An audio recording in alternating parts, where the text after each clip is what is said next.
Assalamualaikum warahmatullahi wabarakatuh.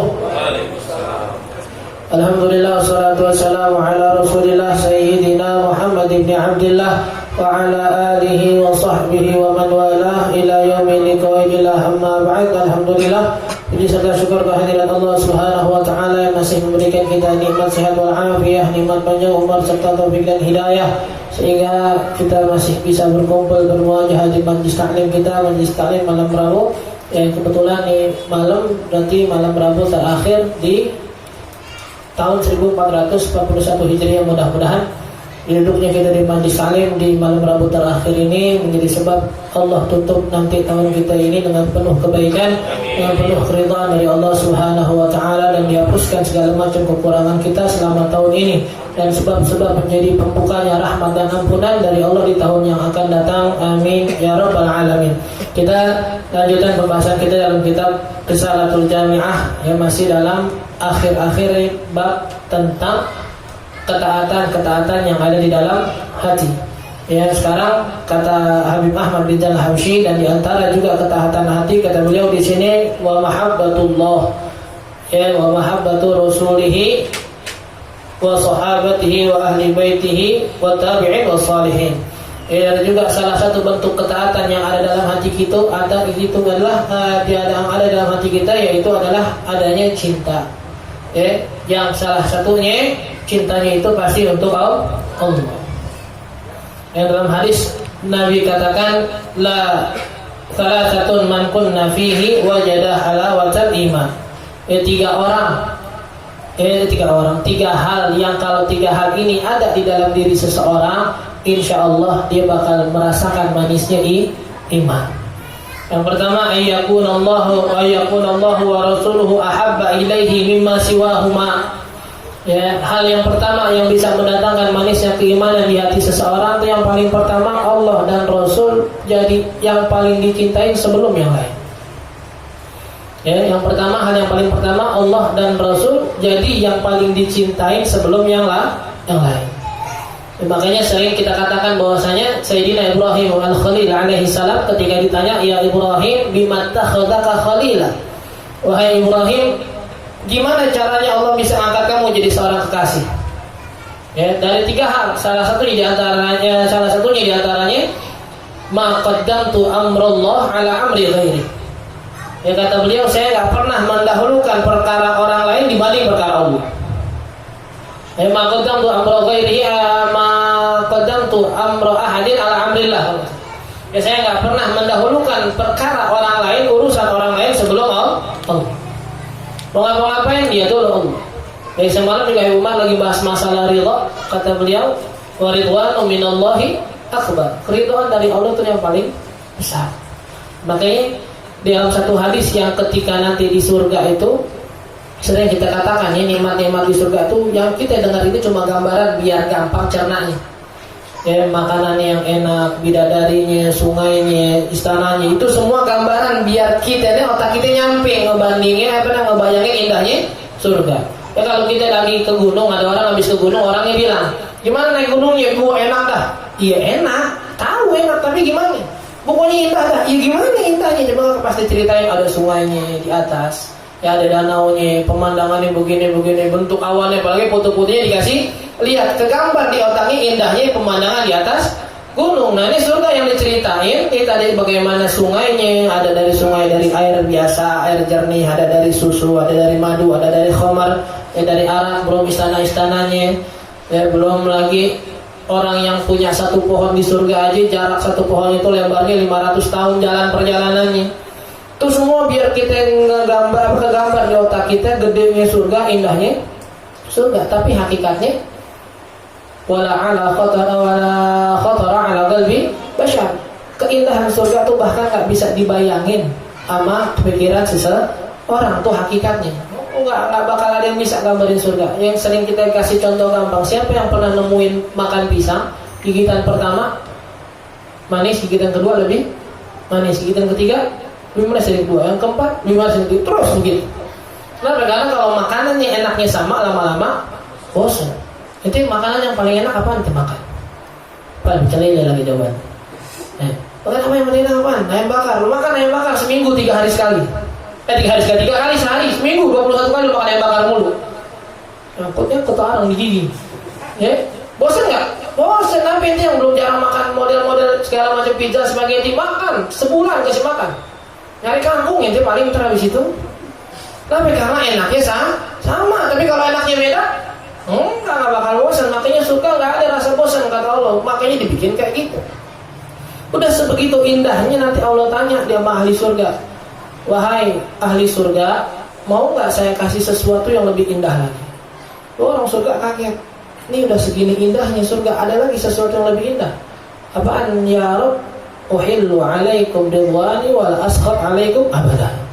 Saya kasih mulai sekarang, saya deklarasikan saya ridho sama ente semua, saya nggak bakal pernah murka sama kalian semua. Ini udah dicari di ridhonya wa ridwanu minallahi akbar. Ya makanya sampai kata Sayyidina Rabi Alawiyah, mau kata masuk neraka kalau Allah ridho, enteng tuh neraka. Ya Nabi Muhammad bilang pas bahas itu, la tatlub ridho ahad, jangan nyari ridho seseorang, lah teman ente, bukan sekutu ente, bukan bos ente, bukan semua, jangan cari ridho mereka sebelum kita pastiin dalam perkara tersebut Allah ridho. Ini kalau tanda-tanda orang udah masuk hatinya cinta sama Allah. Ini dari segala macam yang kita bilangin, nanti tanda-tanda orang cinta itu 3. Dalam kitab Minasawai Ribat disebut tanda-tanda orang cinta ada 3. Yang pertama, ayakhtar kalama habibihi ala kalamil ghairi. Ya, kalau orang udah cinta, yang pertama diomongin, yang pertama didengerin omongan kekasih. Orang udah benar-benar cinta, yang pertama didengerin omongan kekasih. Makanya sering kita bilang, kalau kita gambarin ini masalah orang bucin, ya, bucin sekarang nih, gitu. Yang kalau gantian dong tukeran apa namanya Instagramnya, passwordnya. Ganti dong foto profilnya berdua yang lagi di gunung. Ganti sama dia.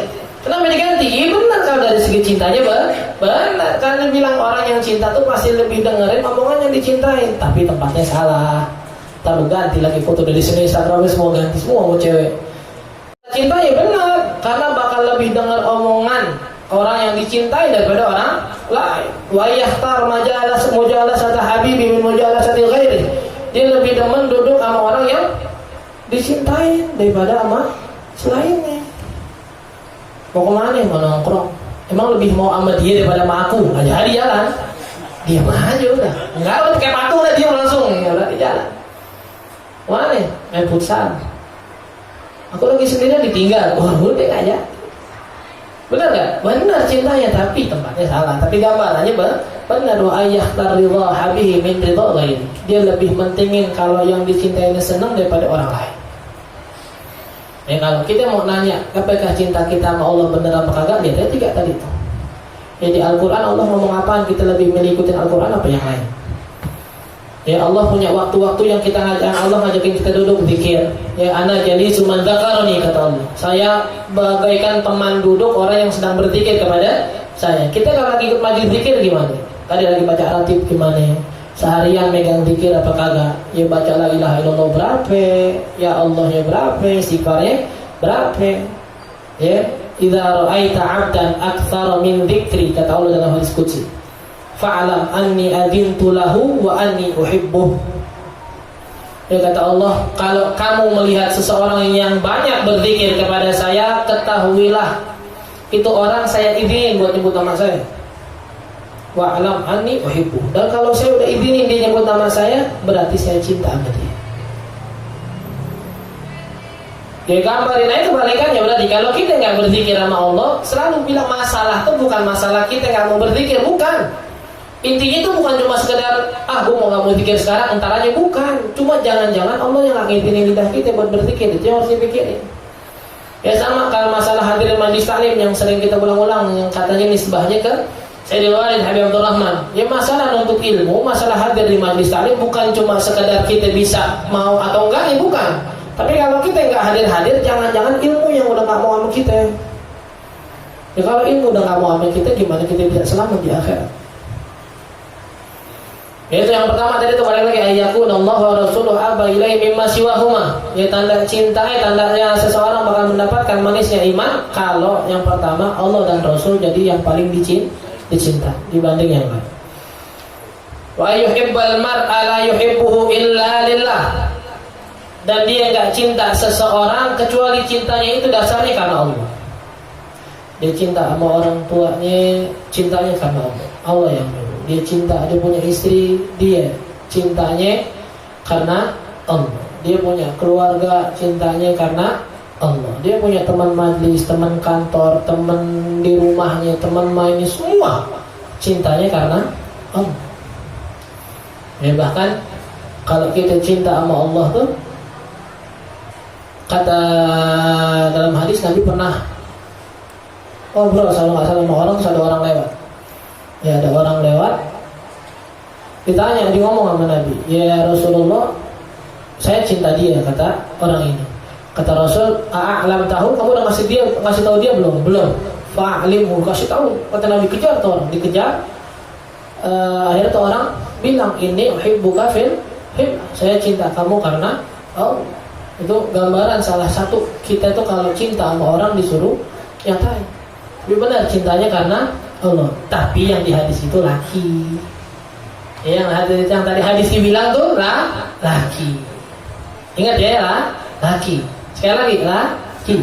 Jangan ntar bikin status uhti uhibbuka fillah, ya. Udah nomornya salah lagi uhibbuka. Ya kalau cewek uhibbuki, udah ngomongin cewek ke perempuan salah lagi domirnya. Nah, perempuan yang pintar bahasa Arab yang minder jadinya. Ya, itulah laki. Enggak usah ada kalau mau cewek enggak usah uhibbuki fillah deh, ntar malam tahajud bareng enggak usah. Lo aja enggak tidur, main game aja kita tahajud bareng lagi. Enggak usah lah. Ya, ini Nabi ngasih tahu, nyuruh kita ngasih tahu orang. Kenapa? Karena nanti ketika benar cintanya kepada orang tersebut karena Allah, jawabannya ahabbakalladzi ahbabtanilah. Semoga yang kamu mencintai saya karenanya, maksudnya Allah juga cinta sama kamu. Jadi semua kalau cinta sama orang itu karena Allah. Kita kalau sekadar cinta sama istri kita, mungkin sama orang tua kita, pasangan-pasangan kita yang perempuan juga cinta sama suami, cuma karena sosoknya satu saat bisa ngeselin. Ya, satu saat bisa ngeselin, bisa ada marahan, mau teman mau kayak gimana, suatu saat bisa marah. Tapi kalau cintanya karena Allah, ya udah, dia marah, dia bikin kesel, ya udah, orang gua gak cinta sama dianya, gua udah ketambihin cuma karena Allah. Dia bikin salah, Allah suruh maafin. Dia punya kebaikan, Allah suruh puji, udah begitu aja gerakannya. Ya, jadi nggak ada kekecewaan ketika orang cinta sama, dia cinta seseorang karena Allah. Jadi udah hatinya tadi bilang manis aja, udah nggak punya masalah sama orang lain. Wa ayyakrahu ayyauda fil kufri kama yakrahu ayyakrifahu fin nar. Ya, tadi yang pertama cinta sama Allah dan Rasul melebihi dari yang lain. Yang kedua apa tadi? Nggak cinta seseorang kecuali cintanya karena Allah. Ini yang ketiga, dia punya perasaan di hatinya buat benci atau nggak demen balik kepada kekafiran, seperti dia nggak demen dilemparin ke neraka. Benci, yang benci-benci di dalam hatinya, maksudnya nggak mau maunya buat jadi orang kafir lagi. Kita di sini alhamdulillah lahir semua muslim, mudah-mudahan Allah tetapkan Islam kita sampai meninggal. Sekarang gambarannya berarti kita ingat-ingat tahun kemarin, bulan-bulan lalu yang udah kita lewati, mungkin ada di antara kita yang belum kenal majlis taklim baru sekarang. Ada di antara kita yang baru belajar sholat sekarang. Ada di antara kita yang baru belajar Quran, zikiran sekarang. Tanemin berarti dalam hati, jangan sampai kita mau balik ke masa dulu kita sama seperti halnya kita nggak mau masuk neraka. Nggak mau maunya ninggalin majlis, nggak mau, pokoknya kalau ninggalin sholat segala macam, udah. Ini nikmat dari Allah. Makanya dikatakan idza futiha ahadukum babal khair falyusri' ilaihi fa innahu la yadri mata yughlaq anhu. Kalau kita udah dapat pintu kebaikan dibuka sama Allah, kalau kita nih udah dikasih sama Allah kesempatan buat masuk ke dalam satu kebaikan, buru-buru, karena kita nggak tahu kapan tuh pintu kebaikan ditutup dari kita. Bahkan kalau nggak salah, kalau kayak Imam Sufyan Tsauri, Imam Fudail bin Iyad bilang, lupa bahasa Arabnya. Kalau seandainya kita punya niat baik, buru-buru, kalau bisa jangan ditunda. Kenapa? Karena kita nggak tahu entar apa yang terjadi tengah-tengah kita antara niat kita dan diri kita ketika setan udah mulai datang. Tuh punya duitnya 20.000 nih, Masjid ada di masjid gitu. Kalau kita dasarnya mau sedekah, udah buru-buru ya kalau di masjid. Gak usah bilang, entar deh, nunggu yang paling butuh aja yang gue lihat siapa.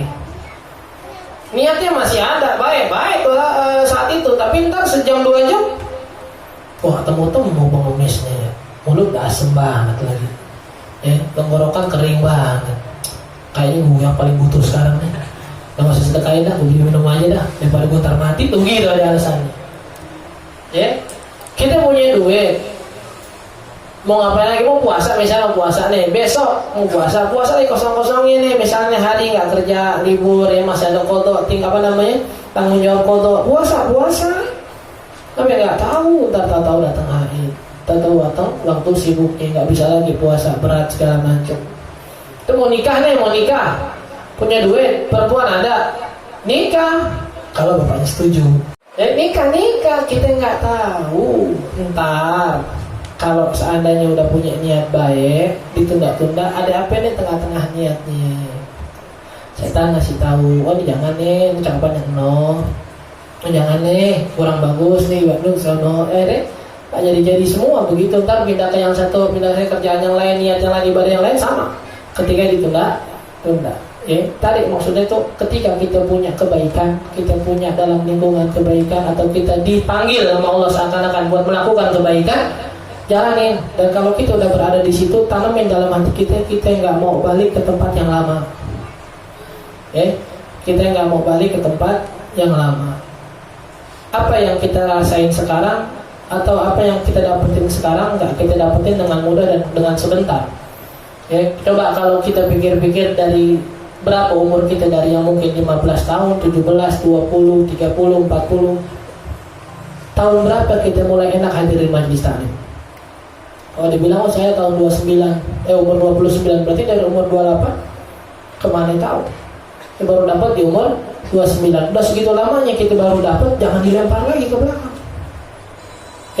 Udah segitunya lama kita dapat enak buat hadir majlis segala macam, jangan mau lagi balik ke belakang. Itu 3 hal kalau tanam dalam hati kita, insya Allah kita bakal dapat manisnya keimanan. Gak ada yang kita cintai melebihi Allah dan Rasul. Gak ada yang kita cintai seseorang pun kecuali karena Allah. Dan gak ada di hati kita tuh selalu tertanam perasaan gak mau balik ke kafiran atau balik ke dalam kemaksiatan, seperti halnya kita pasti semua nolak kalau dibilang masuk ke dalam neraka. Mahabbatu Rasulih, dan juga kecintaan yang ada dalam hati itu harusnya terjadi, harusnya itu tertuju kepada Nabi Muhammad. Dan katakan oleh Nabi Muhammad ketika Sayyidina Umar bin Khattab bilang, ya Rasulullah, la anta ahabbu ilayya illa min nafsi. Ya Rasulullah, kamu ini orang yang paling saya cintain kecuali dari diri saya. Maksudnya kata Sayyidina Umar, kadang-kadang saya masih lebih dahulu diri saya. Akhirnya kata Nabi, la walladzi nafsi biyadihi hatta aqula habba ilaika min nafsik. Kata Nabi, enggak, kamu belum sempurna keimanan kamu kecuali sampai saya menjadi orang yang paling kamu cintai melebihi diri kamu sendiri.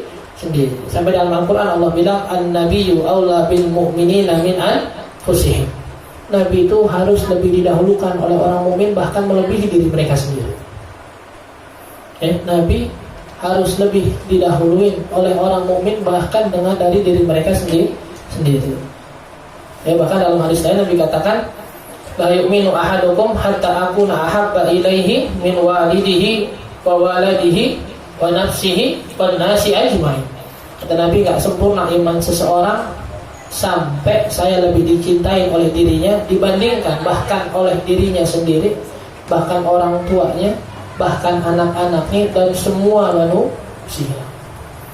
Ada Nabi pulang jihad, seorang ibu datang, nanya, aina Rasulullah, di mana Nabi? Kata sahabat, inna abaka qutil, bapak ente kebunuh, syahid fisabilillah. Aina Rasulullah, mana Nabi? Inna akhaka qutil, akhaki qutil, saudara laki-laki itu juga terbunuh. Tetap dia tanya, aina Rasulullah, di mana Rasulullah? Inna ibnaki qutil, anakmu terbunuh. Aina Rasulullah? Kata sahabat, iya tenang, ada Nabi, ada, selamat datang. Pas kelihatan muka Nabi, kullu musibatin dunaka jalan. Ya Rasulullah, setiap musibah, setiap masalah kalau antum ada depan muka, udah yang lain ente.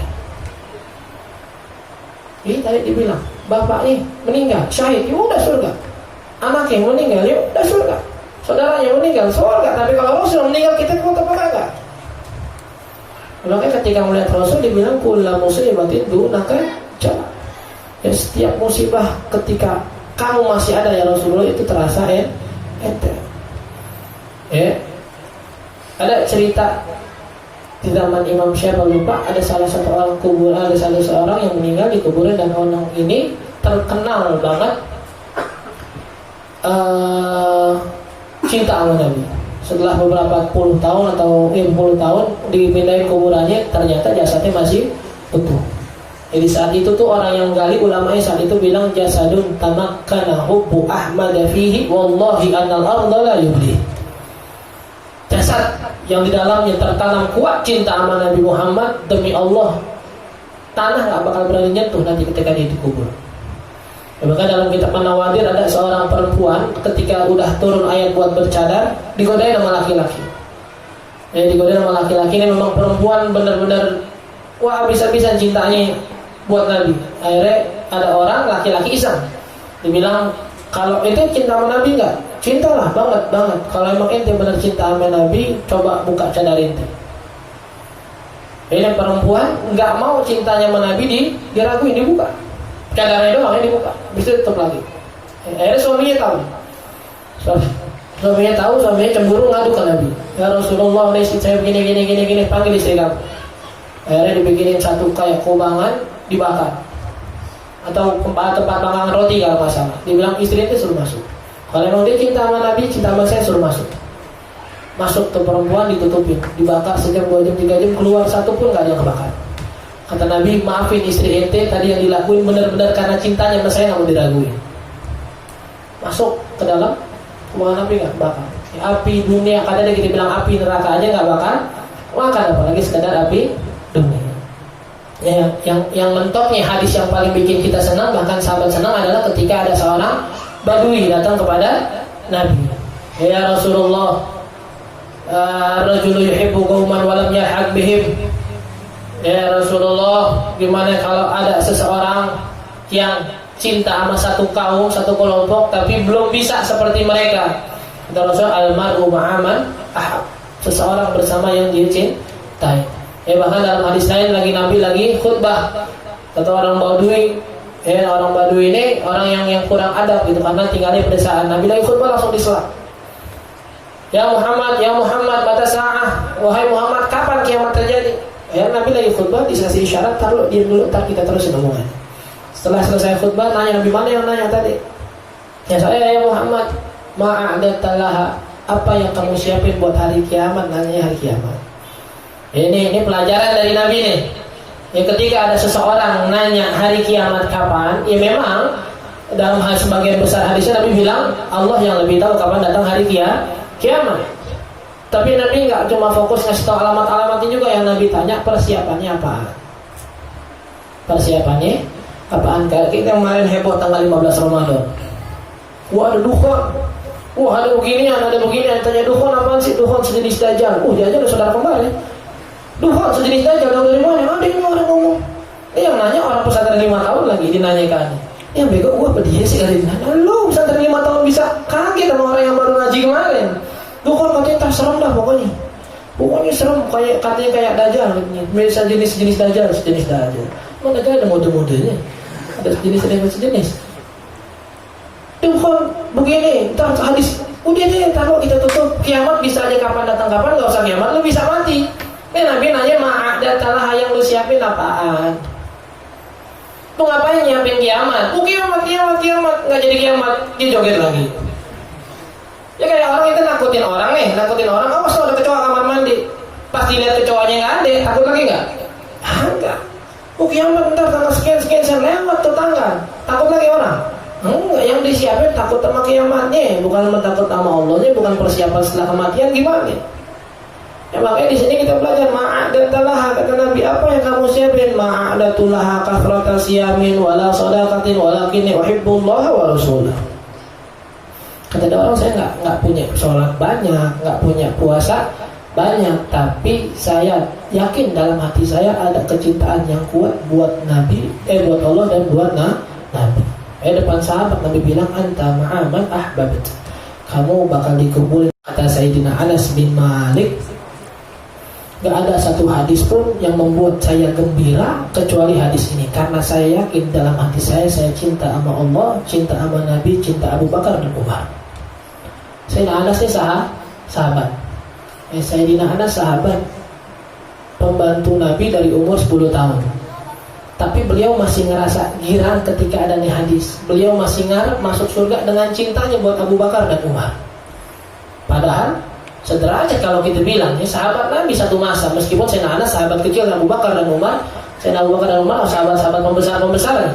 Tapi di sini kita belajar semodel Sayyidina Anas aja masih berharap masuk surga dengan cintanya kepada Sayyidina Abu Bakar dan Sayyidina Umar.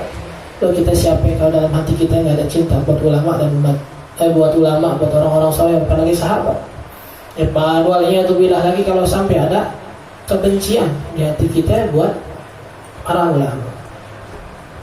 Wa sahabatihi, dan juga cinta kepada sahabat Nabi. Yang kata Nabi, la yuhibbuhum illa mu'min.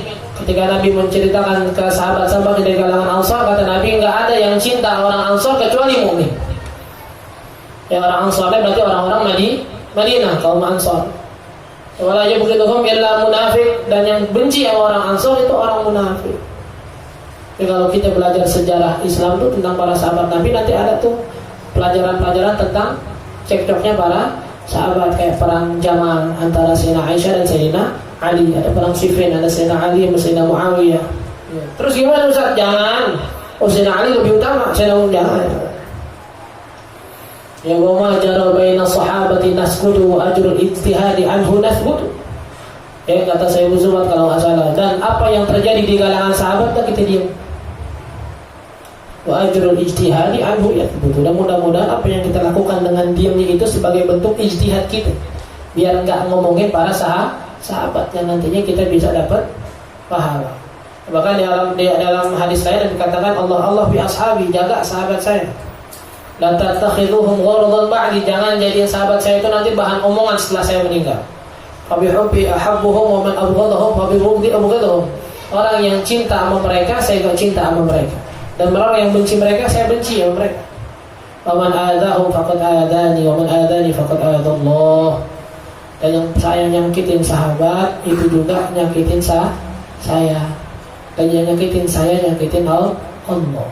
Aman adallah yushiku ayyahudah. Dan orang yang berani nyakitin Allah, hati-hati bisa kena hukuman dadakan dari Allah. Wa ahli baitih, dan juga cinta kepada ahli bait Nabi. Yang kata Nabi, wa ahibbu ahla baiti li hubbi. Dan ini pokoknya itu. Wa ahibbu ahla baiti li hubbi. Cintai ahli bait saya, keturunan saya, karena cinta kalian buat saya. Udah cukup. Di belakang itu Habib terkenal apa kagak, di belakang itu Habib ulama atau bukan, di belakang Habib sejalan sama kita bukan, kata Nabi, ahibbuhum li hubbi. Dan cintai mereka karena cinta sama saya. Habib fulan enak nih, lembut ini segala macam. Habib itu apaan, ngomong kasar mulu. Ini Habib baru nih tegas, yang ini sih lembut banget, gak ada yang gerakan nih. Jangan. Udah biarin masing-masing punya jalan dakwahnya, masing-masing punya jalan menyebarkan atau mendekatkan manusia dengan Allah. Kita nggak pantas buat nilai-nilainya, apalagi kita ngajak orang buat benci ini benci itu, jangan. Ya kata Nabi, ahibbuhum li hubbi, cintai mereka karena cinta kalian buat saya. Habibnya nggak pintar saat, ya udah cintain, lihat kakeknya. Lalu habis dikasih duit sama orang kaya 1 juta, anaknya tahu-tahu ngambil pala lu pakai batu, gimana? Gue mau balas 1 juta lagi nih, wah balas sakit juga. Tapi bisa kita tahan tuh, kenapa? Karena bapaknya baik sama kita. Anaknya berantakin rumahnya deh, tapi tuh rumah kontrakannya bapaknya yang bayar. Berani marah-marah.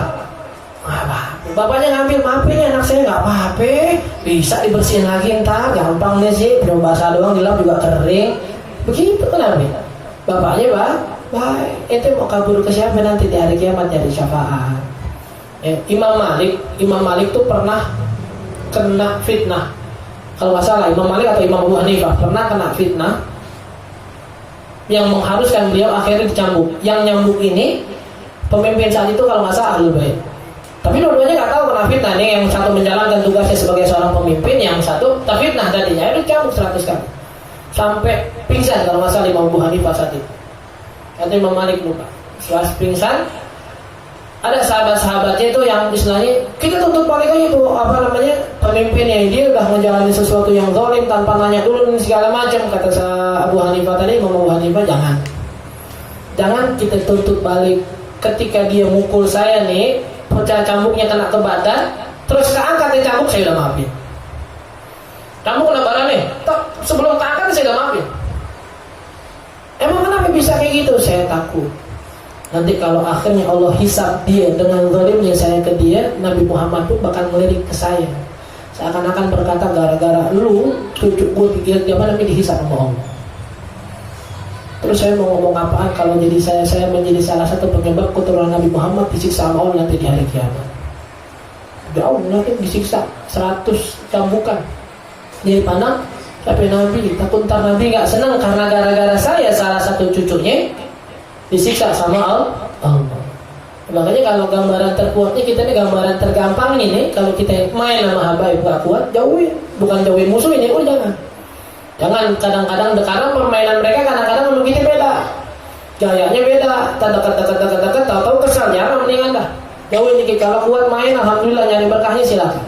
Kalau enggak, daripada ngata-ngatain, jangan hati-hati nanti kita malah kesal sama cucunya Nabi. Bahkan saya Abu Bakar tadi bilang, la an asila gharabata Muhammad ahab ilayya min an asila gharabati. Saya buat ngenakin keluarganya Nabi Muhammad lebih saya sukai daripada ngurusin keluarga saya sendiri. Sayyidina Abu Bakar. Sayyidina Ja'far aja, Imam Abu Hanifah juga sama, hidup di zaman Imam Ja'far As-Shadiq. Ketika Imam Ja'far As-Shadiq pakai tongkat lagi jalan, terus kata Sayyidina Abu Hanifah, kenapa kamu masih agak muda udah pakai tongkat? Kata Imam Ja'far As-Shadiq, saya cuma pakai tongkatnya Nabi Muhammad. Ketika dengar namanya tongkat Nabi Muhammad, langsung Imam Abu Hanifah deketin, dicium-cium itu tongkat. Kata Sayyidina Ja'far As-Shadiq, ya Abu Hanifah, kenapa kamu ciumin tongkat? Ini tongkat Nabi, pantaslah diciumin. Kata Sayyidina Ja'far As-Shadiq, di depan kamu ada rambutnya, darahnya, daging Nabi, lu diemin. Maksudnya ada Sayyidina Ja'far As-Shadiq, dia langsung dicium segala macam. Dia bilang yang cinta sama keluarga Nabi Muhammad mustahil masuk neraka. Tadi cinta udah gampang itu. Kalau kita mau selamat, cintanya karena kakek. Mau ketemu Habib kayak gimana juga udah. Mau Habib salah silakan, dalam kitab Ahlimu Auladakum Mahabbat Ahli Bait Nabi itu kalangan Syekh Abdul Fattah Gudah. Kalau kita punya teman Habib salah, tegur, itu bentuk cinta kita. Tapi bukan dikata-katain, tapi bukan jelek-jelekin, bukan, tegur.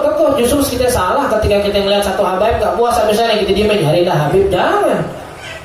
Kalau namanya juga kakeknya Nabi kan juga masuk surga, iya itu urusan belakangan. Mau kata ntar Nabi bilang minta sama Allah di akhirat semua keturunan masuk surga, iya ntar. Tapi bentuk syariatnya yang Habib salah, kasih tahu. Dan Habib puasa, Habib maaf sholat, nggak apa-apa, pelan-pelan. Jadi bukan berarti Habib janganlah, jangan. Malah kita salah ketika ketemu tadi tuh Habib, kita nggak kasih tahu. Tapi juga salah, lu Habib doang nggak puasa, ya jangan. Orang sekarang begitu, Habib doang lebih kresek, Habib doang. Ya nggak Habib banyak yang kresek, Habib sebutin Habib. Paham ya? Jangan sebutin itu, jangan. Kasih tahu, menggoreng, tapi jangan sampai kelewat. Wa tabi'in wa shalihin, dan juga para tabi'in dan cinta para shalihin. Sering kita dengar, pernah ada satu hadis kalau nggak salah, hadis qudsi, ketika seseorang meninggal, ditanya sama Allah, ini orang kalau nggak salah ditanya pertama amal ibadahnya gimana. Saya dilihat nggak, amal ibadahnya kurang bagus. Terus namanya ada nggak mirip sama nama itu? Tadi pertanyaan selanjutnya tanya namanya ada nggak mirip sama nama ulama? Sama orang-orang yang saya cintai, katanya namanya nggak ada yang mirip dengan nama ulama ya. Terus dalam hatinya cinta nggak sama ulama saya? Dalam hatinya nggak ada kecintaan buat ulama. Terus saat itu malaikat punya orang masuk surga, gimana nih akhirnya nih? Akhirnya kata malaikat yang lain, ya Rob, tapi nih orang cinta sama orang yang cinta sama ulama. Dalam Allah, ketika mereka minta sama Allah yang punya segalanya, Allah usahain nggak? Usahain. Tapi walhasil tadi dibilang, ketika akhirnya dia mana kita mau dari sini. Tadi yang kita bahas tadi masalah apa? Itu sebelumnya. Oh, yang melarang orang diadab, ya. Wasilahnya di situ beliau bisa aja begitu minta langsung sama Allah buat ngidupin semua. Tapi di sini ada pelajaran, lu kalau mau gampang mau ulama minta sesuatu apalagi di akhirat ntar punya wasilah nih. Bahkan Nabi Umar katanya pernah ngomong, orang mau punya sambungan sama saya bahkan kalau bisa dengerin kaset-kaset saya, dengerin rekaman-rekaman saya. Dan nanti di akhirat ada sambungan ini. Dari mana lu kenal gua? Pernah denger ceramah nih, udah dapat. Jadi katanya orang, kata teman-teman nih, wahai Syekh, ini orang pernah ngeliat debu. Debu siapa nih? Debu murid-murid antum waktu lagi jalan mau menuju pengajian antum. Ya, namanya padang pasir, murid jalan rame-rame, akhirnya debunya pada terbangan. Ini orang lagi duduk dulu masa hidupnya, ini siapa sih habis lewat? Murid-muridnya dulu lagi mau ngaji. Oh, udah gitu. Itu gara-gara debu tuh kata-kata Syekh Bakar Jailani, berkah debu yang dia lihat dari murid saya yang lewat, selamatin dia ya Rabb. Tuh bisa tuh nyambung gitu doang tuh. Nyambung dapat bisa selamat. Sampai tadi ditanya, ada nggak nama-namanya yang nyambung sama nama ulama? Kita tahu nama-nama orang-orang tua kita kan hampir semua kadang-kadang namanya nama ulama semua, Nawawi, Zamakhsyari, Tobari, itu semua nama ulama. Ngarep hadisnya ke situ, mudah-mudahan sama namanya sama ulama nih. Jadi begitu, makanya dalam kitab Adabul Islam fi Nidhamil Usul, Sayyid Muhammad Maliki sampai menanyain, kenapa orang-orang sekarang banyak yang malu namain anaknya kayak nama-nama sahabat, nama Muhammad, nama Ahmad, nama Abu Bakar, nama Umar, Uthman, Ali, Fatimah, Zainab, Ruqayyah. Kenapa pada malu? Kata Sayyid Muhammad Maliki. Padahal nama-nama yang enggak tertolak, yang enggak diragukan lagi, dalamnya banyak keberkahan. Mereka justru memilih nama-nama asing yang enggak tahu artinya apa. Padahal nama itu sebagian dari doa. Orang yang di dalam rumahnya ada nama Muhammad dan Ahmad, keberkahan turun di situ. Orang yang makan satu hidangan namanya nama Muhammad, nama Ahmad, berkah turun ke situ. Ya semua itu. Khairul asma ma'ubid wa ma'humid. Nama-nama yang terbaik itu yang dimulai dari Abdul sama Muhammad atau lafaz Ahmad. Tapi sekarang kita malu. Siapa namanya? Misalnya apa ya? Muhammad, nah yang terpanggil Muhammad lagi. Wah, maknanya Muhammad ya? Wah, ini Muhammad benar. Ini salahnya sebenarnya salah orang Indonesia, itu salahnya orang Indonesia. Makanya kita kalau di Arab orang Indonesia terkenal orang-orang yang suka nyingkat nama kalau manggil. Dari Umar jadi Umar. Dari Fatimah timnya doang. Dari Ruqayyah jadi Ruqayyahnya doang. Di Arab tuh kita ketika mereka dengar nama kita Abdurrahim, habis itu manggil orang imamnya doang. Mereka ngomongin, oh manggil orang nama Abdurrahim, panggil Ilham, Ilham, panggil Ilham apa sih? Am doang katanya. Panggil nama yang lengkap, nama itu doa.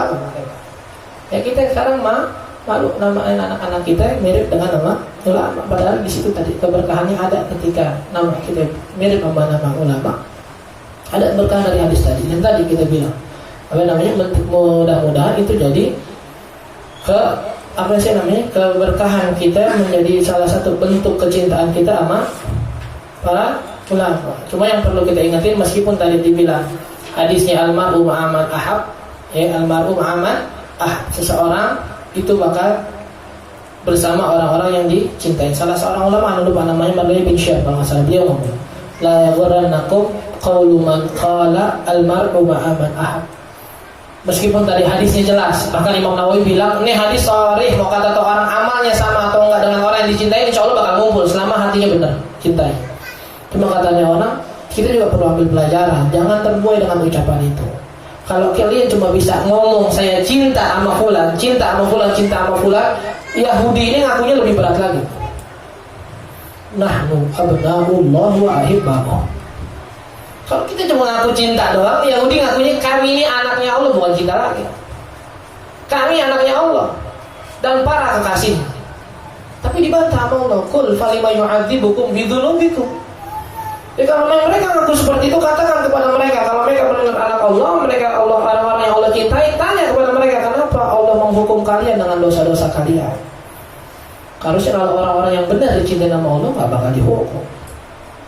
Orang-orang yang diridhoi nama Allah nggak bakal dihukum. Jadi sini kita bisa belajar nggak cuma ucapan yang dipakai, ya nggak cuma sekedar anak uhib fulan enggak. Makanya tadi juga kalau seandainya benar cinta itu mutlak dengan cinta tanpa bukti kita bisa mendapatkan keberkahan, nggak ada tuh tanda-tanda cinta yang tadi kita sebut. Yang Nabi bilang man ahabba syai'an aktsara min dzikrih, kata Nabi, orang yang cinta sesuatu ngomongin mulu. Baru beli motor lagi demen-demen motornya, mau ke mandi di laut juga dikelaksonin. Tapi biar orang tahu punya motor baru. Ya baru beli handphone digedein volumenya. Ya kenapa biar orang telepon dengar entah semua bunyi ringtone gue. Ya lagi teman-temannya mau bola apa semalam mau Barcelona ke Bata ya. Ya ini pendukung Barcelona minta maaf nih, contoh doang contoh. Lagi teman-temannya Barcelona kalah semua aja ngomongin statusnya dicomot dari mana macam Barcelona kan. Karena orang-orang yang cinta sama sesuatu bakal banyak bicara hal tersebut. Itu semua ada tanda-tandanya, berarti menandakan benar kalau seandainya cinta nggak cuma sekedar omongan. Nahnu abna Allah, dengerin tuh orang Yahudi bilang kita anaknya Allah, bukan cuma kita cinta sama Allah, bukan. Kita anaknya Allah. Kalau anak cinta ke orang tua masih dalam usaha, tapi kalau orang tua cinta sama anak, insya Allah udah murni.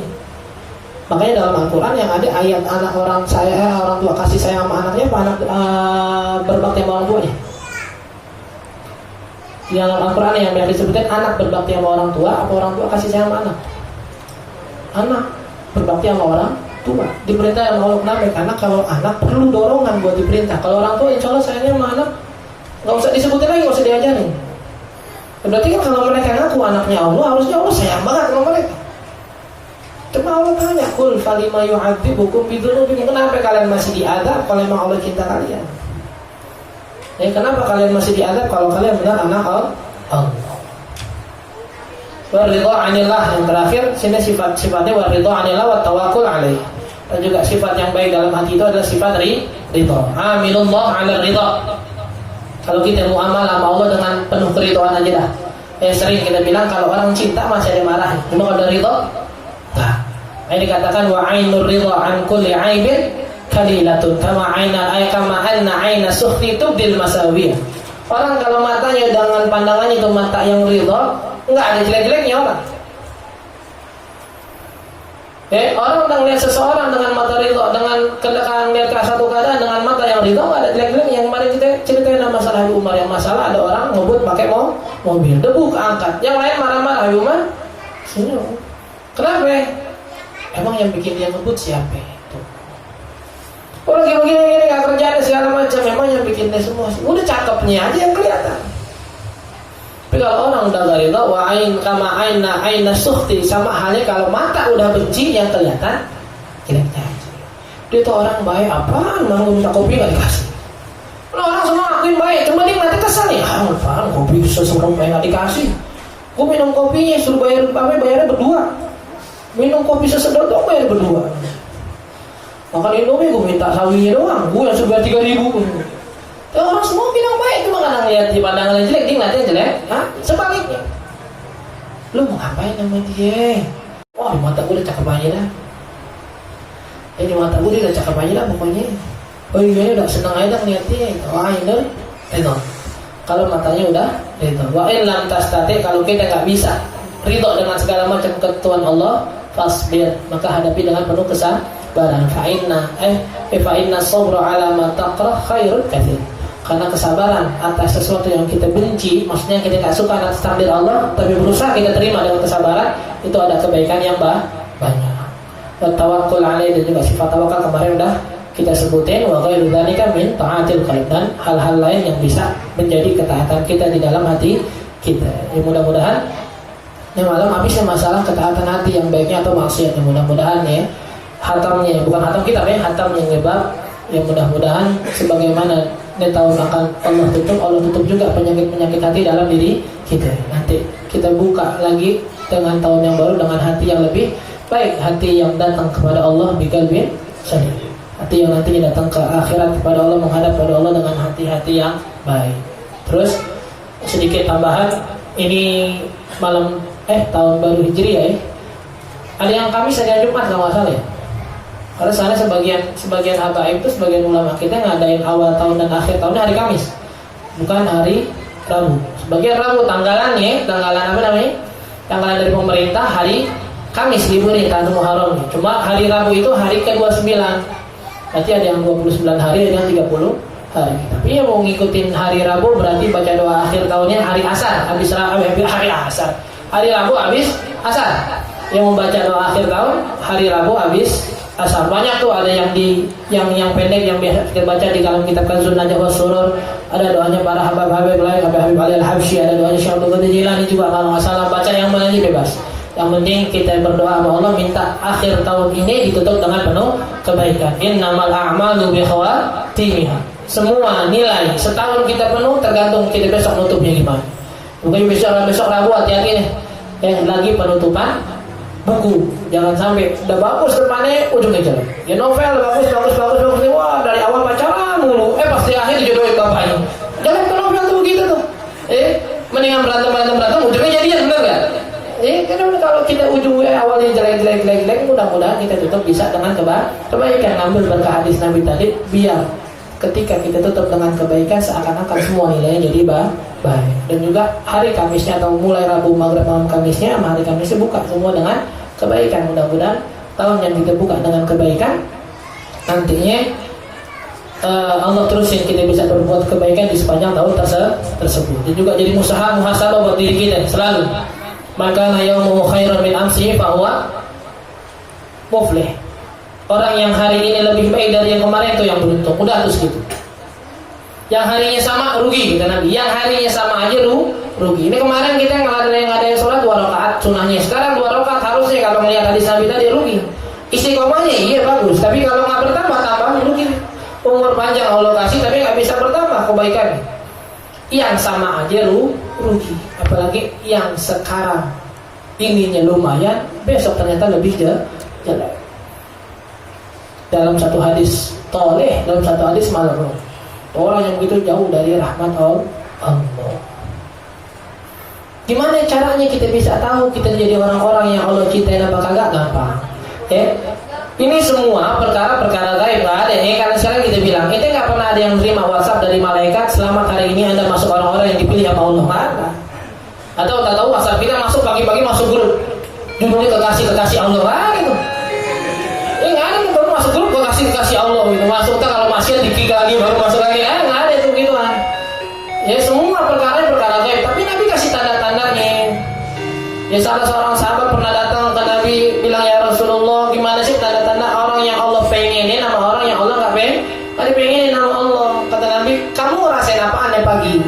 Dia bilang, uhibbul khair, saya nih pagi demen kebaikan. Wa uhibbu ahlal khair, saya demen sama orang-orang yang cinta kebaikan. Dan kalau saya melakukan kebaikan, mengetahui kebaikan, saya pengen buru-buru melakukan kebaikan tersebut. Kalau ada satu kebaikan yang saya kelewatan, saya sedih akan kebaikan tersebut, kelewatnya tersebut. Kata Nabi, hasbuk, udah cukup.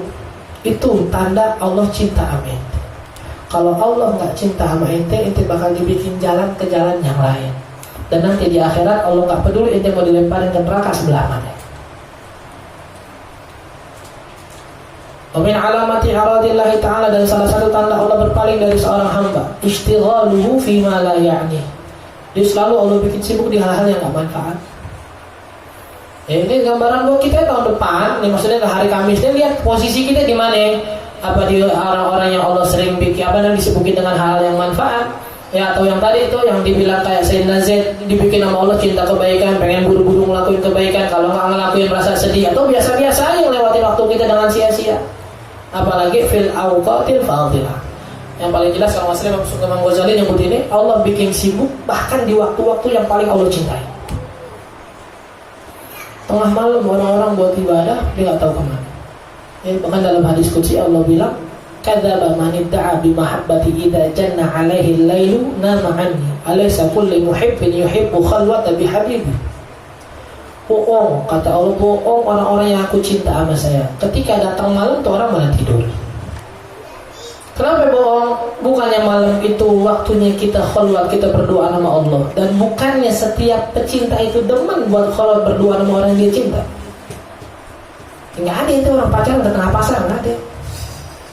Pacarnya kemana? Ke Arya? Enggak, ngapain itu beli toko? Mana itu pasar buncit? Saya sampai tukang ayam ada itu, bangku kosong. Enggak ada. Di mana ya, banyak kan tempat-tempat lewat yang gelap-gelap begitu ada aja di situ gitu. Kenapa pengennya berdoa? Makanya Allah bilang bohong orang cinta sama saya, tapi malam ketika waktunya berdoa dia malah tidur. Waktu mahal. Bahkan seorang ulama bilang yang kita rasain di tengah malam ya, dengan tahajudnya, dengan zikirnya, kalau surga nggak seenak ini rasanya, berarti surga nggak enak. Surga bandingannya sama rasa mereka ketika bangun malam. Kalau nanti surga kayak gini rasanya nggak enak. Ya makanya kemarin 4 waktu kita bilang tuh, 4 waktu dijaga. 4 waktu. Yang kalau seharian kita banyak kekurangan beramalnya, kalau kita ngamalin di waktu ini 4, insya Allah masih bisa ketutup. Ya sebelum subuh sama habis subuh sampai isya. Sebelum maghrib sama antara maghrib dan isya. Ini 4 nih jaga. Kalau seharian kita sibuk kerjaannya segala macam dan lain-lain, 4 ini minimal 4 ini waktu dijaga. Ya kata begini, insya Allah bisa nutup kekurangan amal kita seharian kalau 4 waktu ini dijaga. Tapi kalau malamnya begadang, habis subuhnya dia tidur, sebelum maghribnya dia main layangan, habis maghribnya nggak tahu kemana, udah habis dah semuanya, sudah kelar udah urusannya. 4 waktu nih, al-fil awqatil fadilah, dan lebih-lebihnya tanda Allah berpaling dari seorang hamba, disibukin tuh hamba di waktu-waktu yang Allah cintai. Allah nggak mau, seakan-akan Allah nggak mau dia punya pahala nanti di akhirat. Makanya dalam salah satu bentuk keadilan Allah, ketika orang non-muslim ataupun orang muslim, orang kafir, orang Islam bikin satu kebaikan, semua dibalas. Orang Islam bikin kebaikan, ketaatan, Allah kasih pahala, Allah kasih balas. Orang non-muslim, orang kafir bikin kebaikan, Allah kasih pahala. Tapi kebaikannya di dunia, tapi Allah balas di dunia. Kenapa? Karena saking adilnya Allah udah janji semua yang ngelakuin kebaikan pasti dibalas. Tapi mereka Allah kasih di dunia. Kenapa? Biar di akhirat gak minta lagi.